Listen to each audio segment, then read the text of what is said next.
Any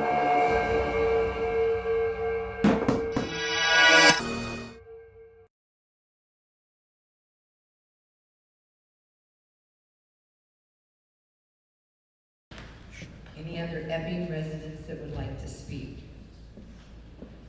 Are there any other individuals in this group that would like to speak? Madam Chair, School Board, Madam Superintendent, for the record, Representative Al Baldessaro from Londonderry. I was Donald Trump's National Veterans Champion, traveled around the country with the President. But that's not what I'm here about. I'm here about, I'm very impressed. I wanted to shake your principal hand. As a retired Marine, a leader knows when to stand up, make a mistake, and then apologize. I was impressed what I read about your principal. But I was also impressed about Miss McKenzie for standing up for her rights. At the State House, I'm a constitutionalist, I'm a platform guy, and I'm a liberty guy. I believe in freedom of speech. I meet every kid's class that comes up to me at the State House. I'm a 7-term state representative. I ask them not only about the U.S. Constitution, but very few come up and know about the New Hampshire Constitution. Now, when I ask them these questions here, because freedom of speech is very important, that young lady is an example for the country to stand up for her rights.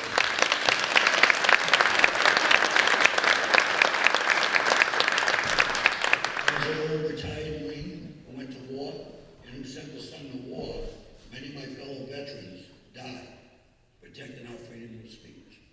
I heard that you were going to do some type of fancy diversity training. That's beautiful. Whatever happened to going after the bullies? Whatever happened to talking to people and say, you stand up for your rights. We agree to disagree. Teach unity. How to agree to disagree. I've been on both sides of the house. I grew up, my grandfather, 4-term mayor, Cambridge, Massachusetts. Tip O'Neill together. What I'm saying is, I know both sides. We've worked together. I've been in the White House with President Obama.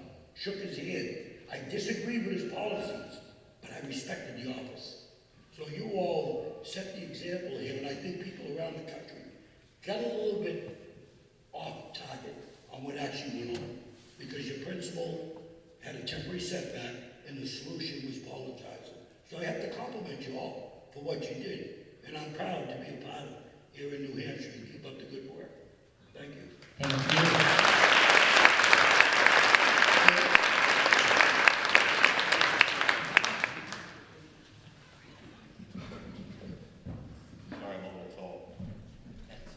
My name is Representative Max Abramson. I serve with Al up in the State House, and I just had one quick comment, and that is that the state laws and state constitution and federal constitution are very clear that the school districts are not supposed to be used to promote politics, whether it's left-wing or right-wing or anything else.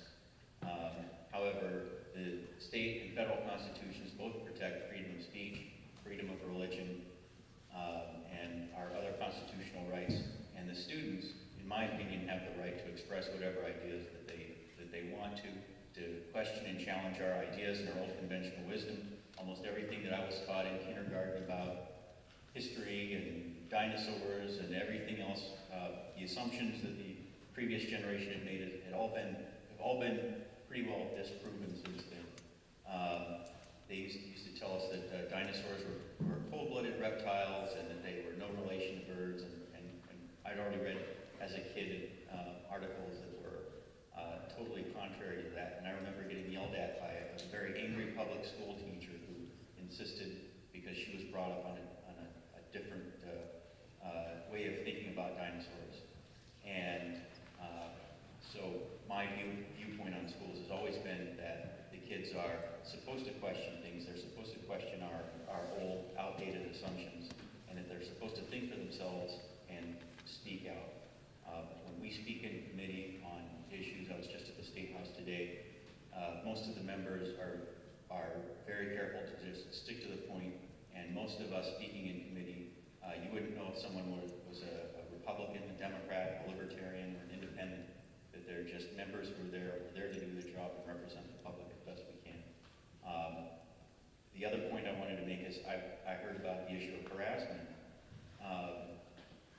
it's a nationwide problem. It isn't a problem limited to one district. There are 150,000 violent acts against teachers and students in the public schools every year. And I'm glad that we have more and more emergency responders available at the school or near the schools, who are getting to the schools more quickly. Today, the security is taking a greater precedent, but a lot of kids have mentioned these two concerns more and more. When I talk to them, when I go door to door, when I go campaign, and the kids are there with the parents, and they say, you know, there's more and more politics being pushed into schools, but they're also concerned about the safety issues. And I believe that we as adults have to step up and take responsibility on those two issues. Thank you very much. Thank you.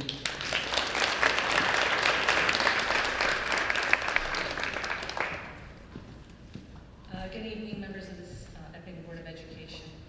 Could you please state your name and Yes, address? Thank my you. name is Anne Marie Banfield. I am not an Epping resident, I am a Hampton resident. However, I would like to thank you for opening this up to non-Epping residents. Just want to note, though, that we do pay state and federal taxes for this school, so I appreciate you hearing my voice tonight. My focus is on, I am a parental rights advocate in the state. I focus on literacy and academic excellence. I know several of the representatives because they see me up in Concord all the time fighting for parental rights and literacy and academic excellence. So after hearing about the news about a student in Epping who was told to cover up her Make America Great Again shirt on a day that was chosen to honor America, I wanted to come here to ask you to thoughtfully consider a few things before going forward with any reforms. My first concern was over the lack of knowledge shown by a school administrator when it comes to our First Amendment rights. I think this may expose an even bigger problem within the school. If the principal of the high school does not fully understand our constitutional rights and work to uphold them, this may expose a bigger problem within the district. What do the students learn while attending school in Epping in the subject area of civics? This is where I hope you will target your efforts as you go forward. This act alone has put the district in a vulnerable position if the student would decide to file a lawsuit. Other students who've been put in the same position have won their court cases, putting residents in a position of having to pay out a large sum of money. WMUR reported that he gave me a speech, this is what the student said, he gave me a speech saying how we can't mix church and state within the school. And also, after I covered up, because I was kind of ashamed, kids who don't support Trump, some of them were like, you get what you deserve. There is no provision in the U.S. Constitution requiring the separation of church and state. In fact, every state required a belief in God in order to hold public office in the original state constitutions. How many know that? How many students know that? Why would the statement even enter into discussion over a political t-shirt? What if the student had been wearing a shirt with a religious message on it? And this brings me to my point about the importance of literacy in the core academic subjects like civics education. Too often we are seeing schools put more and more emphasis on action versus academic content knowledge. We've seen it all over New Hampshire. There was a Manchester School Board meeting. I'm sorry. You're almost at time. Okay. According to the 2018 Annenberg Constitution Day Civics Survey, only 32% of Americans can name the 3 branches of government. There's more, but I'm going to have to cut this short. This is an opportunity for you to analyze what is being taught and not taught in the school district. Exercising our voice, voting, and other action items are worthwhile efforts, but their time in school needs to be focused on civics knowledge, so they exercise those actions, or when they do, they are informed, literate, and knowledgeable citizens. I'm almost done. We live in an exceptional country, and it was good to see the district recognizing the importance of American exceptionalism. But it is not enough to celebrate America or even teach them how a bill becomes a law. Students and administrators need to know about their rights as Americans. They need to know the history behind the constitutional protections and personal freedom that makes America exceptional. Civics is more than an action item. It is about understanding our rights and personal freedom, where that came from. Taking your time to focus on improving the quality of civics literacy will go a long way in terms of helping your student body avoiding lawsuits and avoiding lawsuits that taxpayers pay. That is all I have to say. I would like to just say about the competency grading. If you want to know more about that, or why that's a big problem, please see me afterward. I will explain it to you.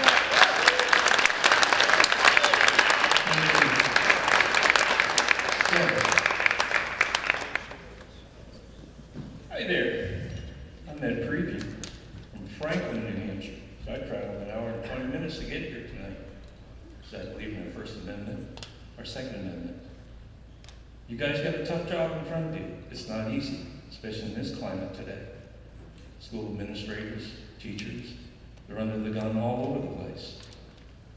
This is the reason why my son, my middle boy, Noah, went on a second tour to protect that you guys would be safe, and he was wounded.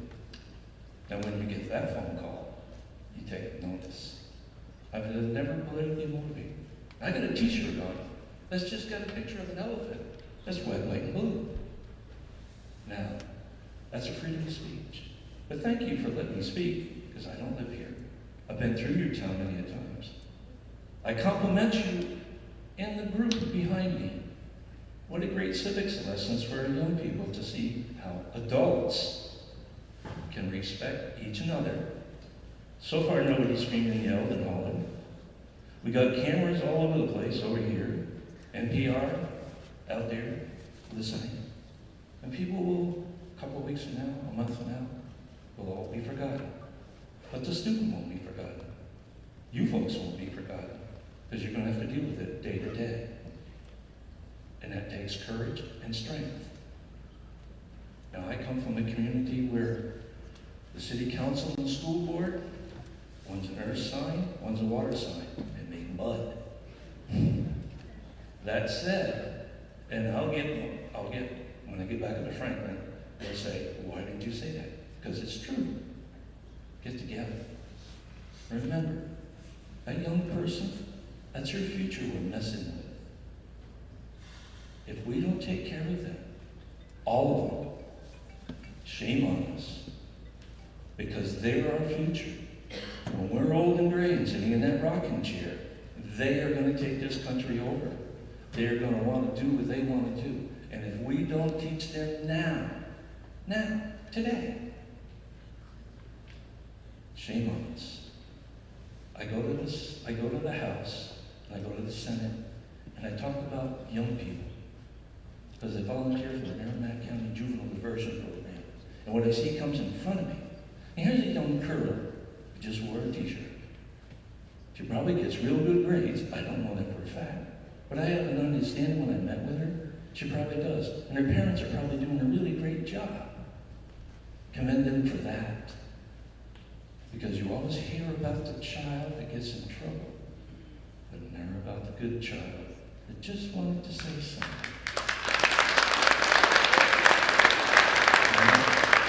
I will respect you, sir. Thank you very much. And I was in the Marine Corps in '69. A whole lot of banging was going on back then. So, thank you very much. You folks, stay safe. And as I say to my middle boy, Noah, stay frosty. It means stay alert. Thank you.